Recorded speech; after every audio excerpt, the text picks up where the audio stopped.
Hi, and welcome to the final episode of Finding a Career You Love with career expert Caroline Sanford. How are you doing? I'm doing really well. Thanks, Monique. Oh, look, this is an exciting day. We've done so much work internally to learn about ourselves. So what is today's episode about? Well, today is bringing all of that together. So going back to knowing yourself, to researching your options, and now we're talking about action planning, actually putting it into action, and we're at the business end, really. I love this. Now remember too, as you're going through anything, if you've missed something or you need to rewatch it, do pause your video, go back, rewatch it, watch it over and over again until you get your thoughts clear. And if you're stuck on anything, please feel free to email Caroline at loveyourcareer.co.nz. That's the one. Excellent. And I really, really welcome any inquiries, any issues you have. You know, please do email me. I'd love to hear from you. So, excellent. Let's get started. Let's get started. So I want to just to remind where we've come from. So if we go back to the slide and looking at the career planning process, and we've gone on a journey. So we started with knowing yourself and your value, looking at identifying your values, your strengths and your interests, using that information to explore your options through, first of all, looking online, then looking individually, talking to people through informational interviews, market research, building up your network, hopefully gaining some experience, job shadowing, and you know, maybe looking at an industry group to join. And now it's like, okay, now it's time to plan your action. And I've got a big list here. You know, it's all about decision making today. It's about identifying your gap analysis, the SWOT analysis. You can see lots of analysis there. Goal setting, Gantt charts. So I'm going to actually introduce you to some business tools because we're at the business end. But we're also going to put a bit of creativity in there. So look at creative strategies, some job crafting, and portfolio career. So these are things that I really love, and you know, we're going to analyse but also going to create. That sounds exciting. Yeah. Love creating. Is this going to be really hard, Caroline? No. I'm going to ask you straight up. I'm going to take you through baby steps at a time. Perfect. Step by That's step. what we like. Okay, but one thing I really want to remind people, and it's something that as we're doing research, you know, we get a lot of information and it's really easy to lose track of what's going on. Right. So I've just created this is a spreadsheet, and you can do it any way you like, but just to start to collect the information as you go. So when you're doing researching, but also now, you know, the people that you talk to, so, you know, Oprah Winfrey, I wish. Yes, my friend, my mate. Yes, you know, you collect the information of where they're from, their position, their contact details, you know, where you got the contact from, but also what you've done. So sent an email on this date, I'm going to follow up on this date with a phone call to make an appointment. So I'm very clear, and so I don't forget.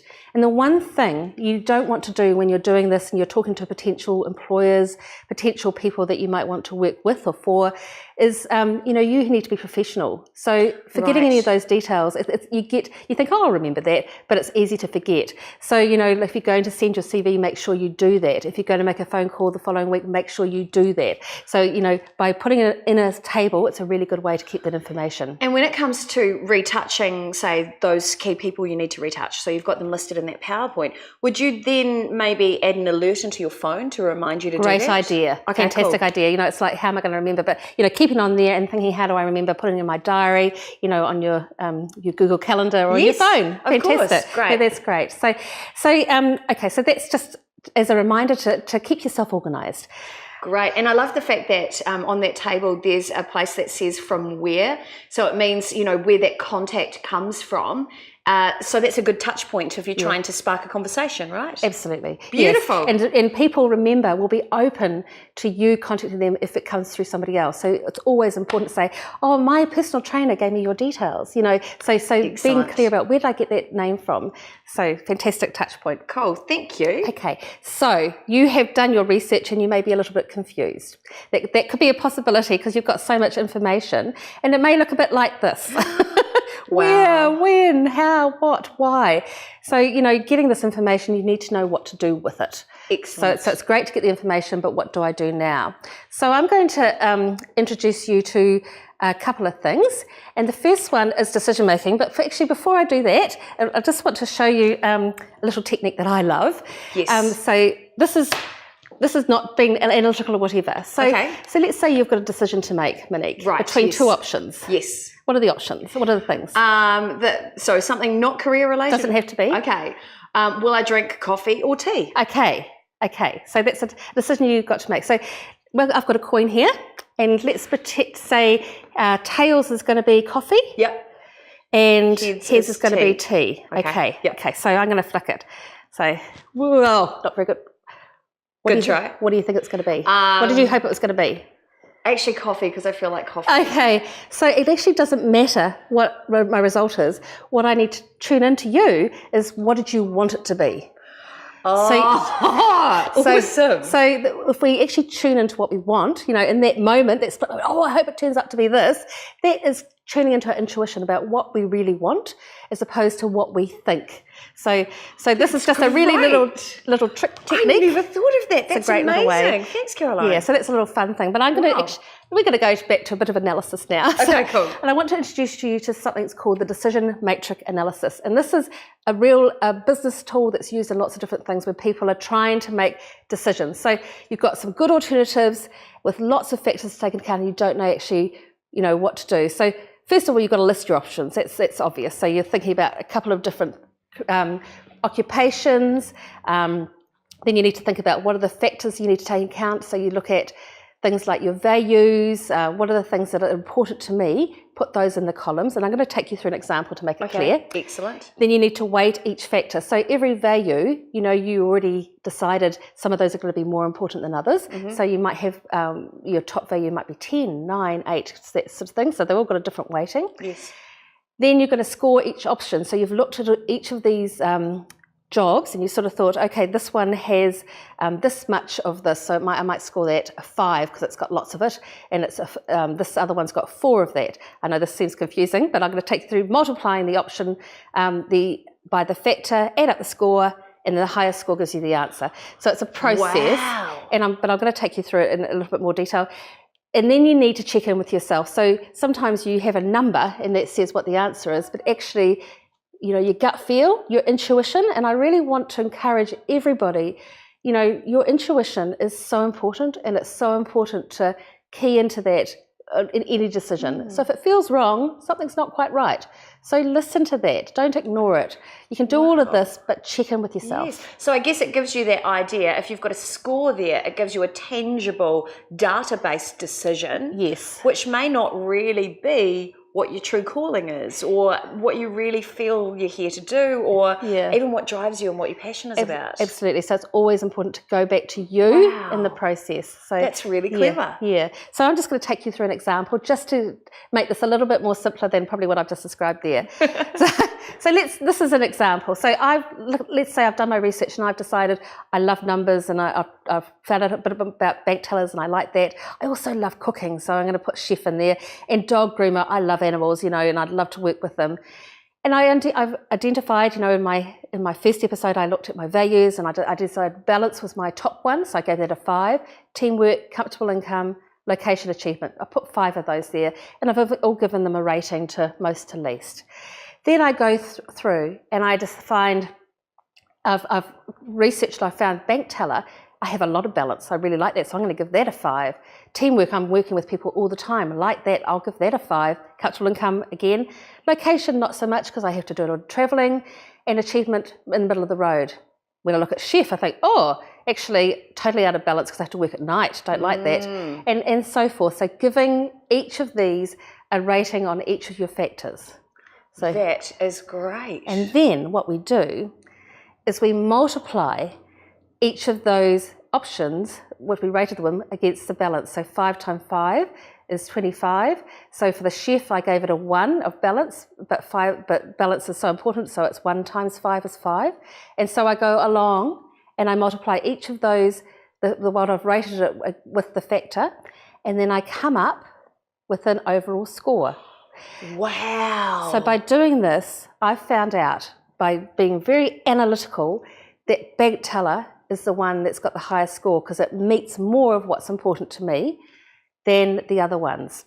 So I go, okay, bank teller, and then I have to go check in with myself and go, and it's yep, I think that kind of lands quite well with me. I quite like that idea of a bank teller. So I'm deciding I'm going to be a bank teller. So that's my next option. So I'm at the stage of going, yay, my goal is to be a bank teller. So that's it's a fantastic thing. And that is a great tool. It's a great tool, and it's used in business all the time. So it's It's one of those things that for many companies, I talked to my son actually, and he said, oh, we use that for marketing to try and figure out, between a couple of different companies and what we go with, which ones we go with. So, it's used a lot in business. Wow. And it's just using a tool to make decisions. But, again, it's important to really check in with yourself. Does it feel right? So you don't leave that bit out. Absolutely genius. I am mind blown right now. And I'm just thinking, how many places in my life can I apply that tool as well? That's incredible. Yes, but we don't lose track of, our intuition. Yes, 100%. I keep on underlining that one because I think it's so important. Okay, so it's kind of like you've discovered that you want to be a bank teller, and then you've got to think, well, what do I do now? Like, I've got all this, I've made a decision. How do I get there? So what's really important is to now identify where you are now and then where you want to be. So it's identifying the gap. What is it that I have to do to get to that next stage? What is the things that are missing for me to be a bank teller? And so it sounds simple, really, doesn't it? Yeah, I guess it does actually. It's just like making a progress plan and going, right, this is what I don't have. It's like going to a gym and saying my goal is to lose weight. So a personal trainer will create a program for you to help you achieve that. Absolutely. Excellent. So, but I'm going to introduce you to another tool that can help us, and it's called a SWOT analysis. Again, another business tool that's used a lot, but it's a really good way of pulling everything together to figure it out. SWOT analysis stands for strengths, weaknesses, opportunities, and threats. So what this is identifying the things that are in your strengths. So we think about your balance, teamwork, they're the things that I'm bringing. They're my strengths and my skills, numbers, people, admin systems, and I've got experience in this space. I manage accounts for small businesses. So you can see I'm tailoring it to this particular role. Right. Weaknesses, I don't have a degree and I don't want to move location. So they're kind of things that I'm bringing with me. My opportunities are my friend's mother works at a bank, I have talked to a local bank manager, and there's evening classes at university that maybe I could go along to. Great. The threats are, and I found this through my research, is banking is becoming more automated. Oh, so I need to take that into account. Right.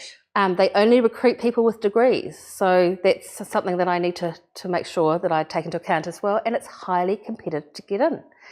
So, these are things. And there's one thing to think about when you're doing this, because sometimes it's hard to think, what's the weakness, what's the threat, opportunity, threat. Think about the strengths and the opportunities are positive.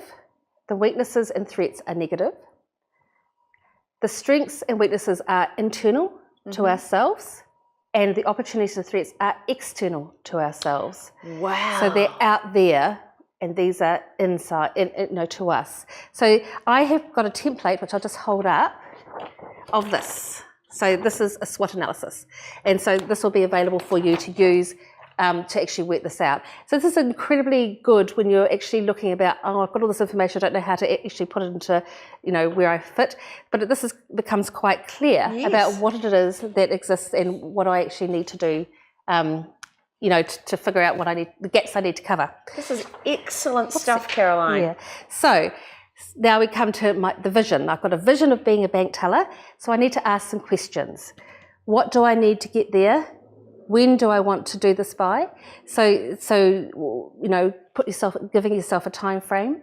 How am I actually going to do this? So working out a stage plan, as you said before. Yes. Who is going to help me? Like, who are going to be my support people? What else do I need to know? So making sure you know everything you possibly can. How am I going to find this out? So do I need to actually look in different places? Yes. And I already have. Putting some action steps together, some resources of what I actually need, and possible obstacles. So if I was relating this to the bank teller, I'd say, I know I need a degree and experience and contacts. When am I going to do this? I want to start this in the next 6 months. I've decided I want to be there in 6 months' time. So how am I going to go do this? I'm going to look at study options to set up informational interviews. Who's going to help me? My friend's mother and the local bank. Sorry, there we go. What else do I need to know? I need to actually find out, do they ever take anyone that doesn't have a degree?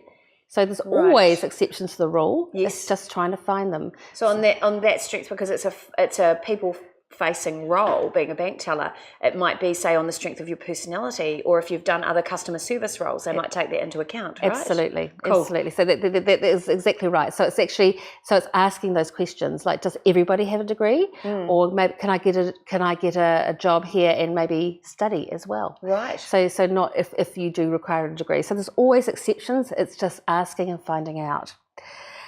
So how do I find this out? By asking my contacts. And then action steps, which is talked about a progress plan, and I'm going to talk about this, is setting up a Gantt chart. Now that Gantt chart, that word will be quite new to some of you, but I'll talk to you about that. And it's about planning the steps, the resources I need. I might need a loan if I'm going to go to uni. I need to buy a computer and update a CV.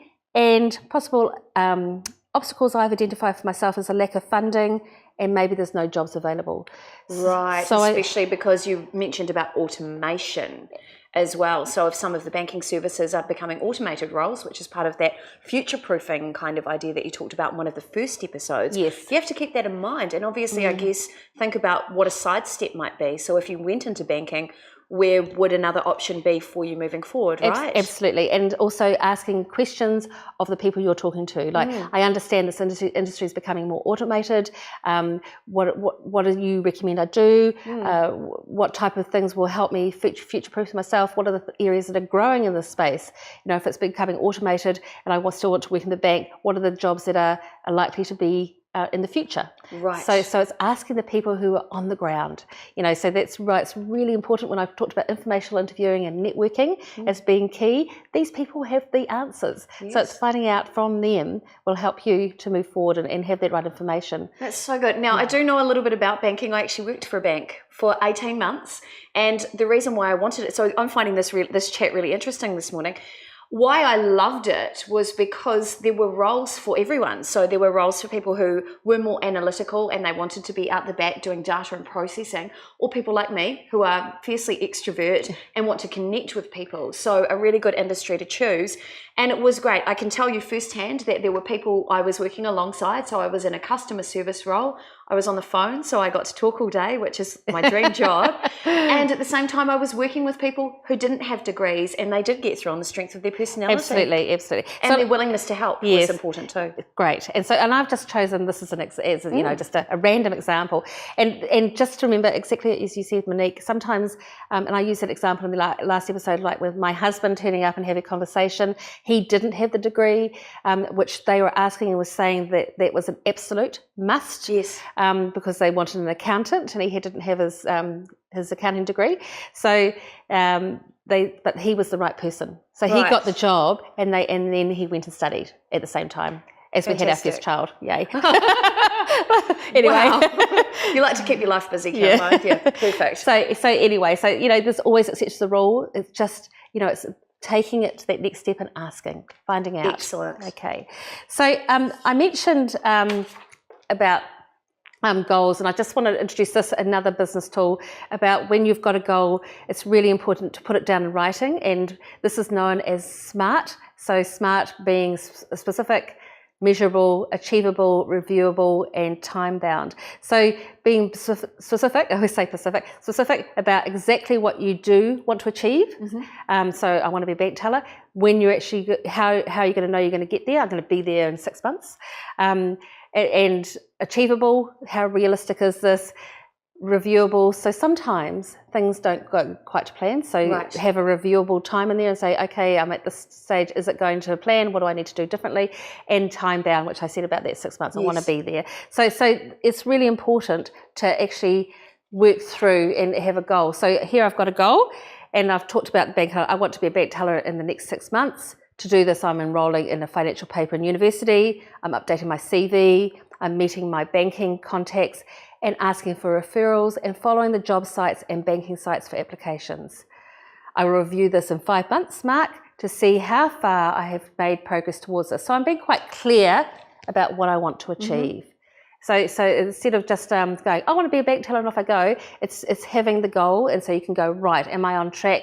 Is this achievable? Yes, it is. And having a review to actually make sure that you are where you want to be. Excellent. This is so good. Yeah.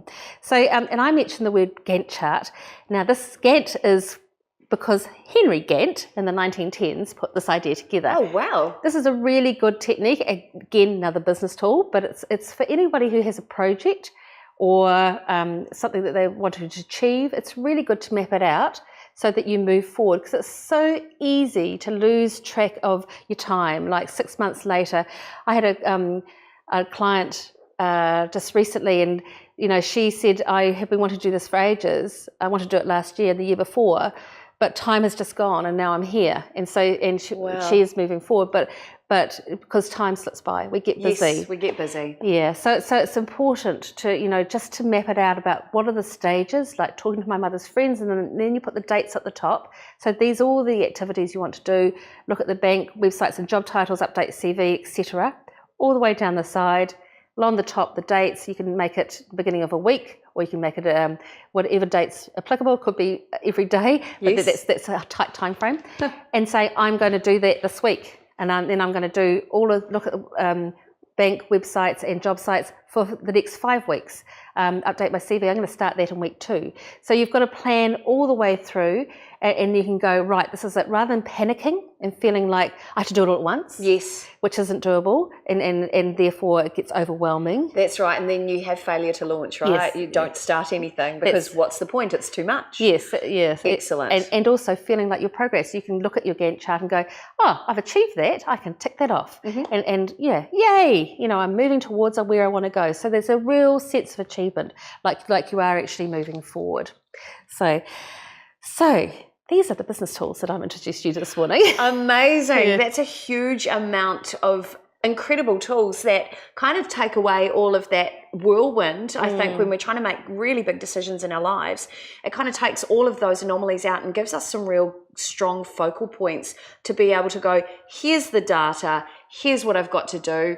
Look, it's done. Yeah, absolutely. And you can look back and go, oh, I've achieved it as well. Amazing. And so it gives you a sense of accomplishment where you feel like you're not actually moving fast. You can look back and go, yes, well, actually I am. I'm progressing. So it gives you a really good understanding and a timeline as well. Yes. So you don't feel like you have to get it all done all in one day or all in 1 week. So true. Yeah. Now remember, as you're watching this, if you do get stuck on anything, if you need to review that section again, just stop the video and take it back to where you need it to be, and keep reviewing it until you've got it, because that's the best way to make this information work for you. And I'm giving you a lot of information, quite quickly. So, really, really encourage that, just over and over again, so you can actually go, right, I've got it, now I need to implement it. Any questions also, caroline@loveyourcareer.co.nz. Please, I'm here. So welcome anything. Excellent. So I just wanted to take a segue into creativity. So we've talked a lot about analytical tools, so just looking up here on the left-hand side, we've got this is the analytical side, but I want to tap into the right side. Sometimes it's just allowing your creativity to take over, and that's where sometimes often the best things are actually formed. So I wanted to introduce you to some creative ways of looking at making some sort of decisions about your future. Okay, great. So the first one is what I call job crafting, or it's a term that's kind of out there. And this is about redesigning your job to better align with your values, strengths and interests. So this is for someone who's currently in a job and thinking, well, actually, I don't know if I want to resign, that's kind of major. But, maybe it's something I can do within my own workplace. And this is something, you need to be creative about this.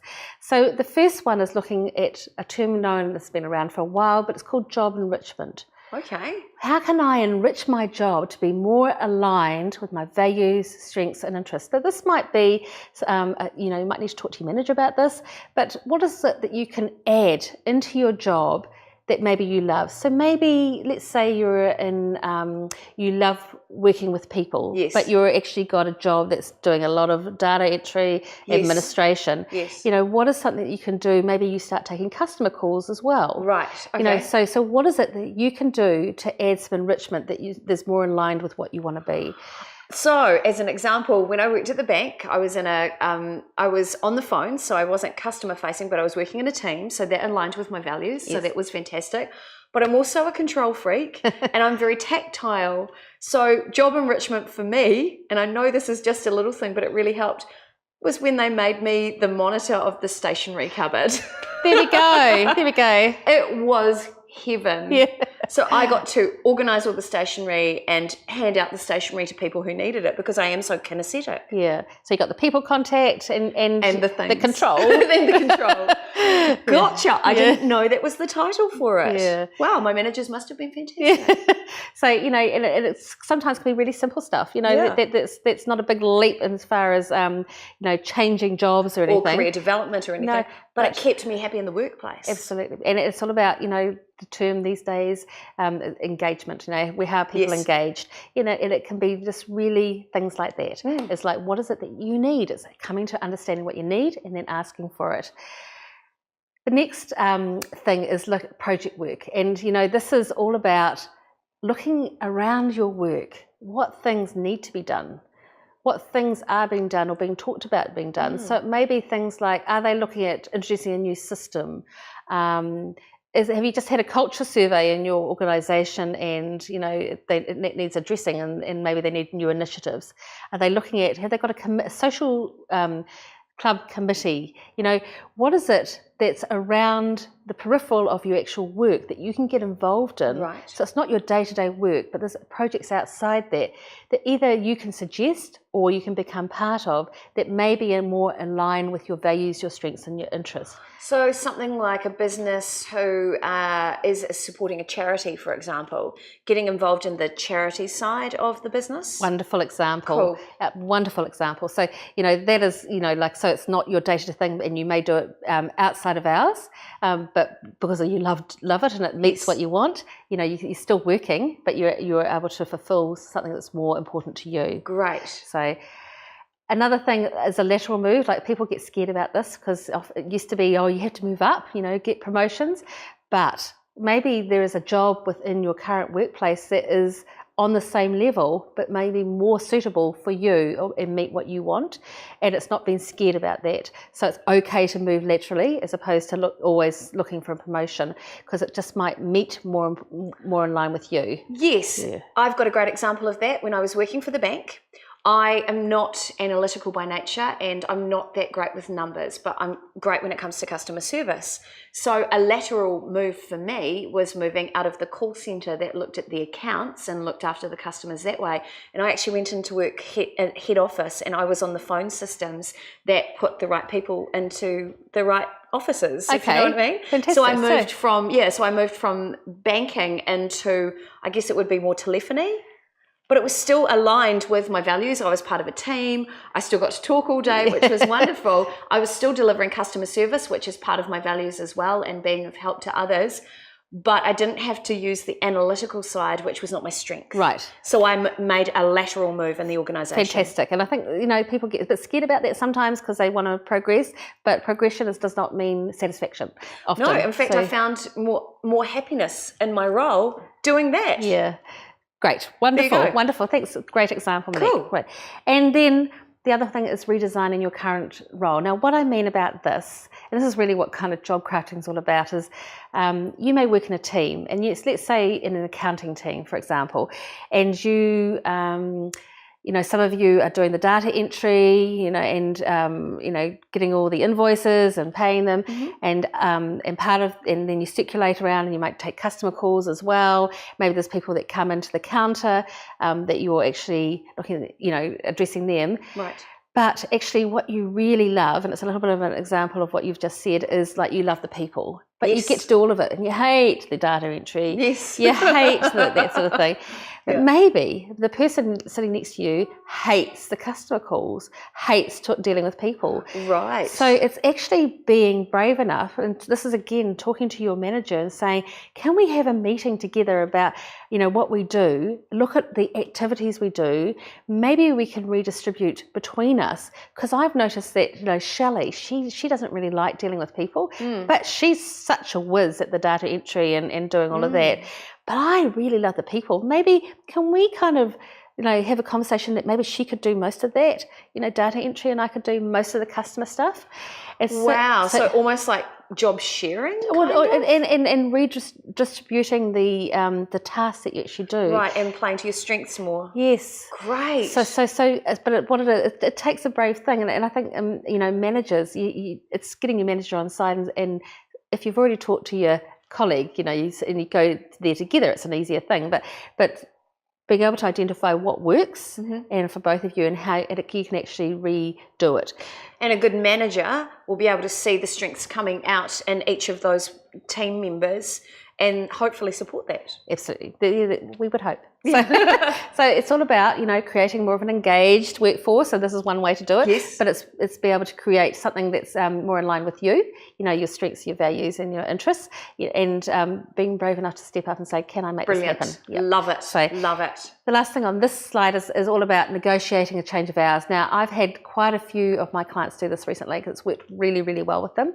I've had one client recently that did so you've got a 4-day week here, I've got her a 9-day fortnight. 9-day fortnight is taking 1 day off a fortnight. That sometimes is more palatable for managers, right? Because they go, okay, I can afford you, to be away for 1 day in 9 days, not 2 days and 9 days, in 10 days. So the whole idea of this is, say you've decided that I really want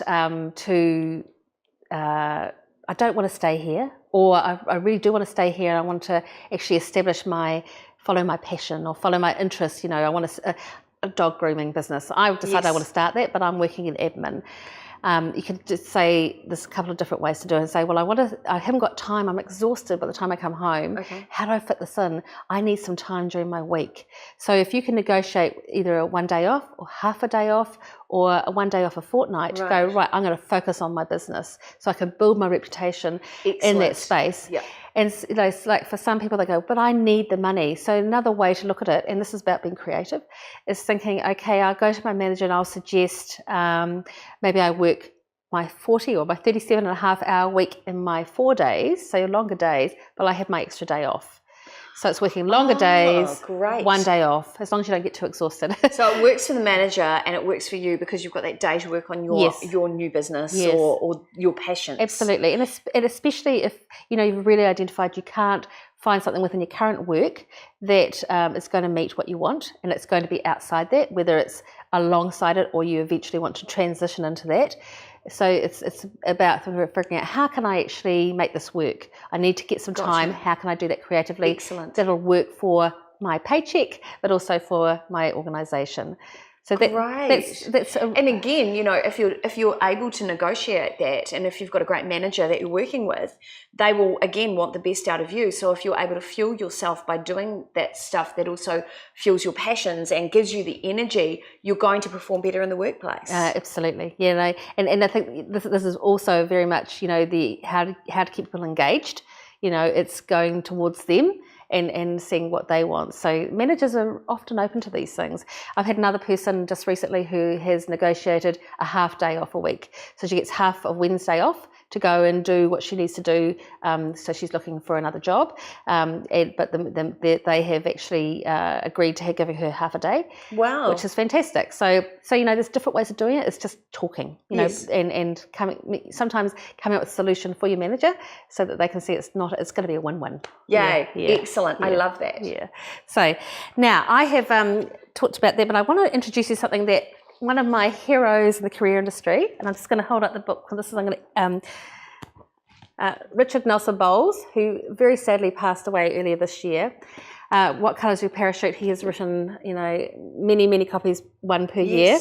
So this is his final copy, and which is very sad. And anyway, this is a thing about creative, and I just moved back to the PowerPoint about making the move in stages.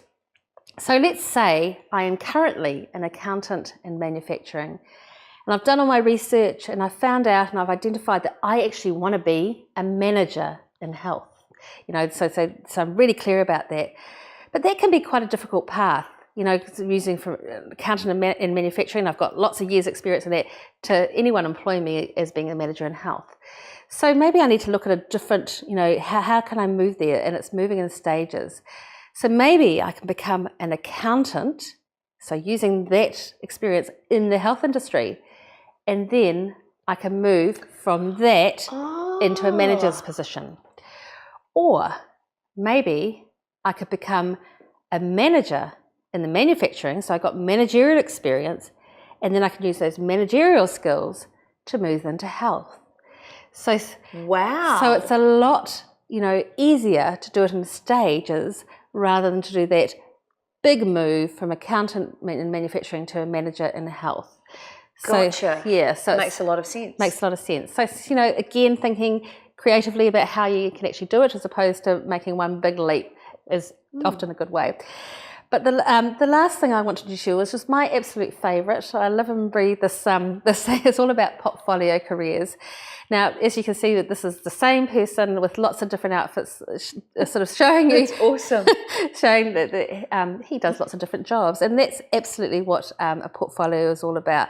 So, a portfolio career is something that the creative field do really, really well. Yes. And they've been doing this really well for many, many years because it's been a need of the to get into, say, for example, an acting job, a dancing job, a job as an artist or a writer, to get that as a career, full-time career, it's incredibly hard. Yes, it is. Except for the lucky few maybe that work on Shortland Street, that's a full-time job. Or they work in films and things like that. Yeah, but it's hard. And it's project by project as well. Project by project, exactly. So so creatives do this very well, and they have income from different sources because they need to get income to live by. Mm-hmm. And then they can get the project work, but they still have to have that steady income. So they have different things going on. So many actors, for example, you can probably give me... I can speak from example here, yes, definitely. Who may have a permanent part-time job, for example. Yes. Yep. So may work in a business environment or wherever they may... I know people, I know someone who's a singer who teaches swimming during the day. Oh, wow. Yeah. So, lots of different things, but that's it. That's their steady income. Yes. And it allows him, and he enjoys it, but it allows him to do what he really wants to do. So true. So it's really about finding that balance. Absolutely. So that you can still live a life and still feel your passion and live the life that you move towards, the life that you want. I do have great examples. So you were talking in the previous slide about career movement. So there are several pathways to get to the career that you really want. So for me, going into the bank, I had a very strategic plan that I wanted to go into the bank, learn the customer service role in view to becoming a trainer. Because for me, being a trainer was much more like a performance. Yes. So my degree was in theatre and film, and I did a postgraduate diploma at TVNZ in Wellington, and I did that so I could learn how to make TV, but my goal was to be a presenter in TV. So I learnt how to make TV so that I would either be better on camera when I'm working for a client, or in the future, I had the dream of actually having my own TV company, which I have now. Yes, you do. Well done. Over those years, I owned a performing arts school, and I owned that school and taught students to act, sing and dance so that I could go and perform and tour with theatre companies around New Zealand. So that's what I've done with my portfolio career, or over the last 5 to 6 years. I would do social media posts about where I would be performing, and other people said to me, can you do that for my business? Yeah. So I used digital marketing as a job to be able to fund my performance career, and now I'm a social broadcaster. Yeah, there we go. So lots of progressions, but it has been a portfolio for more than 20 years. Yeah. And sometimes I'll get cast in a TV commercial, or I've worked on films, and all of these have been different revenue streams that have made up my income. So rather than going to one office every day for a job, I've had this portfolio of projects that have fueled my income. That's right. Thank you. And my next example is exactly, what I'm saying to you. Yes. Even though in the creative industry, it's been a norm because it's had to be, is take it and use it now. And so, looking at this, what a portfolio career is, it's instead of working in a single full-time job, a portfolio career is about working multiple jobs, possibly with different employers, that when combined are the equivalent to a full-time job.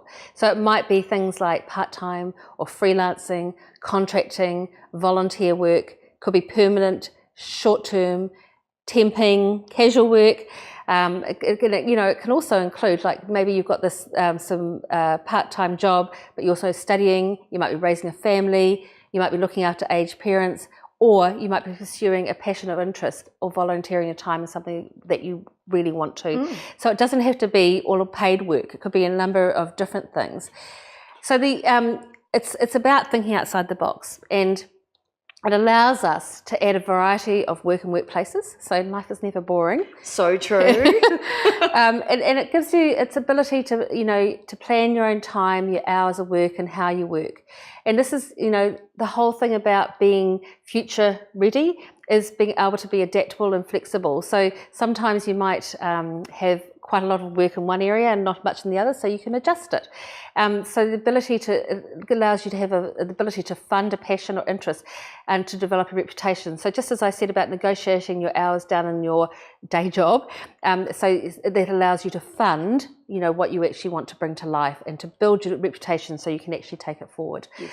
It also allows you, to earn that living while you're building up your experience. And, it's really important. We don't just suddenly become something. We do have to build a reputation. So true. Very true. That's right. And so, maybe I used an example of a dog groomer before.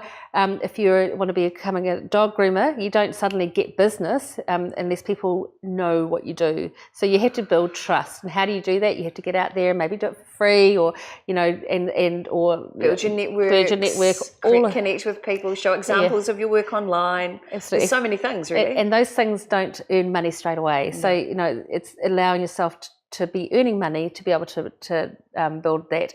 It also allows you not to rely on one income source. Now, as we've said before, the whole world of work is going to be changing. Nothing is secure these days.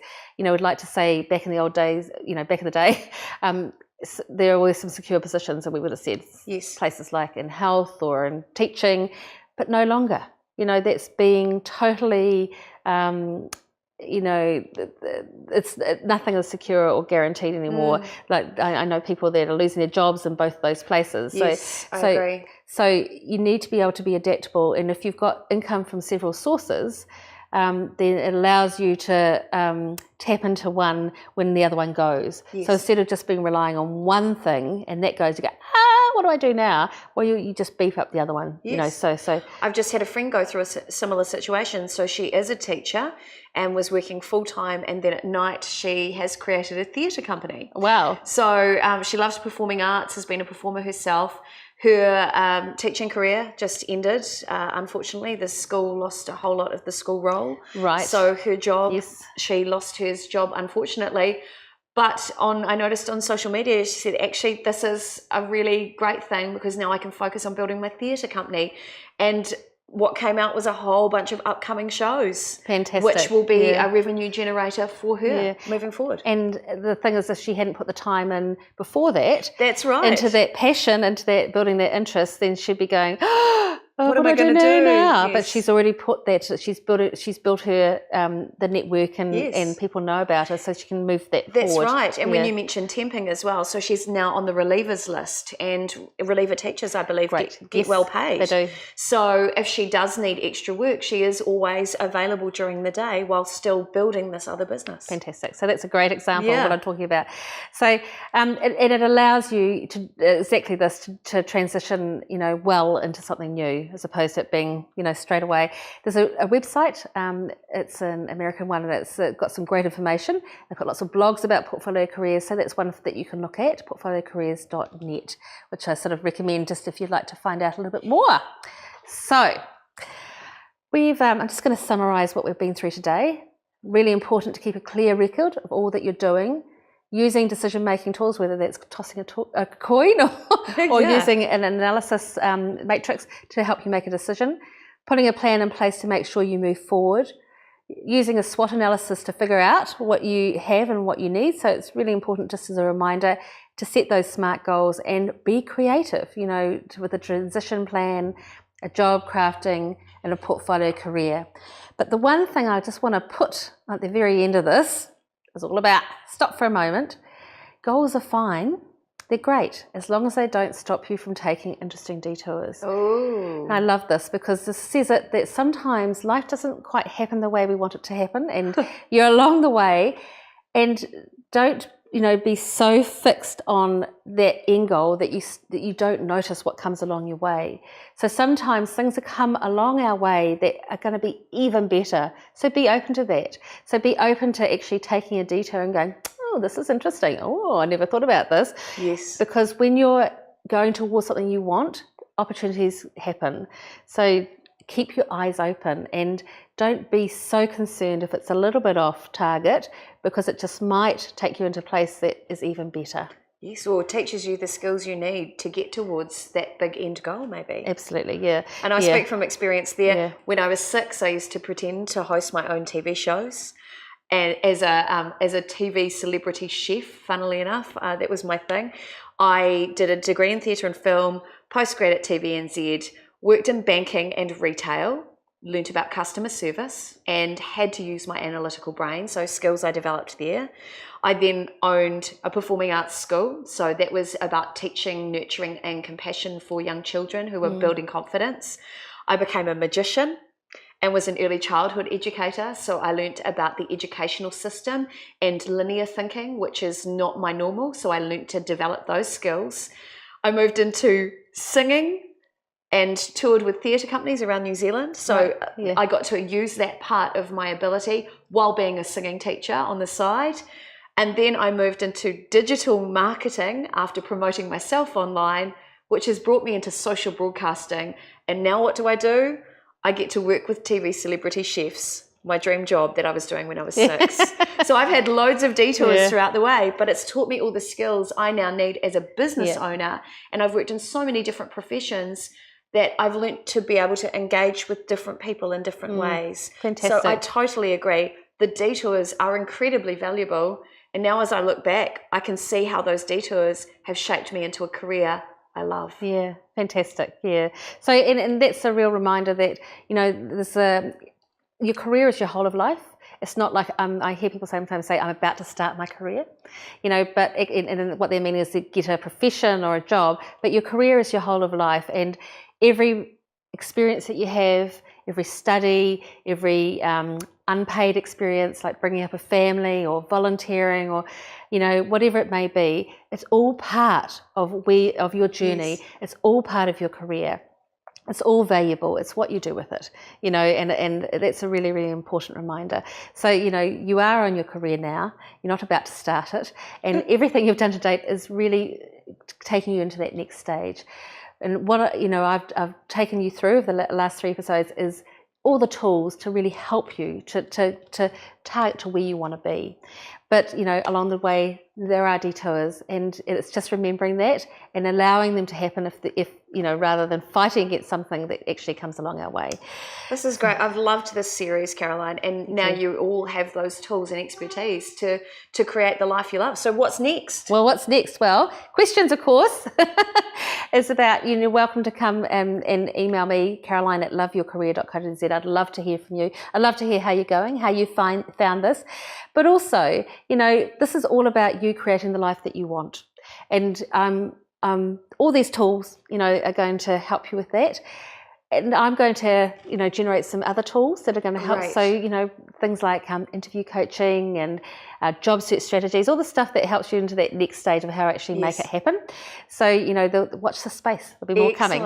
All I can say is, having gone through this with you, I wish I had had these tools 20 years ago, because this has been mind-blowing for me, and I hope it's provided a whole lot of clarity for you. And again, feel free to email Caroline if there's anything you're stuck with. There's her contact details right there. She loves hearing from you and is there to help. So if you are feeling in that whirlwind or in a quandary and not sure what to do next, email her your questions, have a chat with her, and she'll help you find that next step in your career, which has already started. Yeah, how exciting.